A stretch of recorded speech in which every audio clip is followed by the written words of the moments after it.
Welcome to day 2 of the Your Wildest Dreams Challenge. Were you able to connect with the love inside of you and get in touch with your authenticity yesterday? If you did, wonderful. If it was difficult, don't worry. It can take some time, and that's 100% okay. I remember when I started to do this, feeling the love in my heart, I had a lot of resistance. Just keep going. It will get easier, I promise.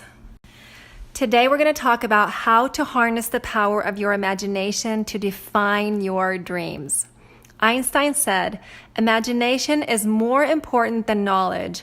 Knowledge is limited. Imagination encircles the world." Most people are completely unaware of the magnificent power within themselves, their imaginations. We believe it's for other people who are perhaps artists or movie stars or for children.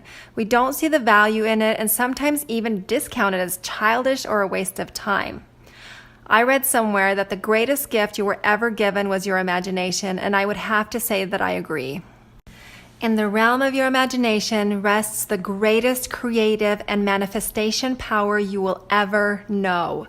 It's the birthplace of the life you really want. And what's even more amazing is that you are the ruler of this power. Use it for your good and the world is at your feet. Use it for bad and a nightmare of a life will follow. Now, when I talk about your imagination, I'm talking about that world inside of you that consists of thoughts and feelings. The dictionary defines imagination as the faculty or action of forming new ideas or images or concepts of external objects not present to the senses. The ability of your mind to be creative or resourceful. It's a huge resource and so few of us use it to our advantage. The thing is, we're all imagining things all day, every day, whether we're realizing it or not. Most people use their imagination to their disadvantage. They worry about the future and think about the past. They conjure up worst-case scenarios and blow them out of proportion. They imagine themselves to be incompetent, stupid, or not good enough. The thing with imagination is this. Your imagination is a thought, and thoughts turn into feelings. Thoughts and feelings are energy, and they affect you and others in powerful ways. Your imagination may cause your body to react a certain way, like make your heart pump faster or make you afraid, even if there's no real threat. This reaction is then a powerful vibration, and it's what others and the universe picks up on. What you imagine will eventually harden into physical reality. There's no escaping this. To take control over this powerful tool of your imagination, you have to first become aware of what your imagination is doing. So let me ask you this. Throughout the day, where do you let your mind wander? What do you find yourself thinking about? Whatever scenario, good or bad, that you're thinking about is your imagination at work. We're constantly imagining things. What we're going to make for dinner, how stressful work is, what we're going to wear, etc. But few utilize this power of their minds to their benefit. Most are so caught up in stressing over this or that, envisioning the worst case scenario for some future event or thinking about the past. So for today's first exercise, I want you to ask yourself, how have you used your imagination in the past? Do you think about all the ways in which you won't manifest your dream? Do you imagine yourself being not good enough for your dream? Take some time to reflect on what it is you imagine about what you want. Then journal about it. And then exercise number 2. Take a moment to use your imagination to see your dream working out for you exactly the way you want it. How does it feel? Where are you? Who are you with? What are you doing? What type of person are you? Use your limitless imagination to create in your mind the reality you want. And just FYI, when you do this, it means you have manifested a story, and if you keep focusing on it, it will eventually come true. When I first started spending time actively imagining what I wanted my life to be like, my mind resisted in a big way. I felt silly imagining what I wanted my reality to be like. I kind of felt like a fraud, actually, thinking I'd get found out somehow.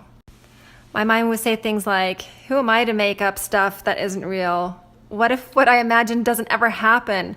I feel like I'm lying. What if I don't really want what I want? Am I wasting my precious time? As you can see, I had a lot of doubt, but I kept at it anyway. Even when I felt resistance, I kept going, and I'm so very glad I did. If you find yourself resisting at first, know that this is perfectly normal. Keep in mind that we haven't been conditioned to manifest in this way. Instead, most of us observe and judge what is and call that our reality. It wasn't until I realized and accepted that my thoughts are just as much a reality, even more of a reality than the physical realm I live in, actually the only reality, that I allowed myself to imagine big. While imagining, continue to remind yourself that your thoughts are energy and the power of creation can be harnessed through the creative imagination. Again, we use our imagination all the time anyway. However, most of us have been conditioned to use our imagination in a very negative way.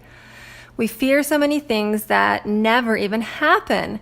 But you can't live the life of your wildest dreams with a mindset of fear. And why live the life of your fears when you can have an epically amazing life? So use your imagination for good, for what you want, for your dreams instead of a reality of fear, dread, pain, suffering, and lack. If you want more guidance on how to use the power of your imagination to manifest your dream life, check out my All Dreams Fulfilled ritual on my website. It's only $7.77, and it goes through the steps of how to manifest your desired reality while you sleep. All right, that's it for today. So tomorrow we'll go over the 5 steps of deliberate manifestation. I'll show you how to replace your old limiting and disempowering beliefs and embody the ones that are in alignment with your dreams. I'll show you how to leave the old programmed you behind and become the person who's capable of manifesting what you want, who's destined to manifest all your dreams.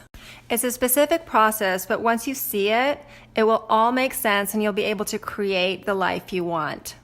I can't wait for tomorrow. Until then, make sure you give yourself unconditional love, keep an open mind and heart, and imagine things working out for you. I love you.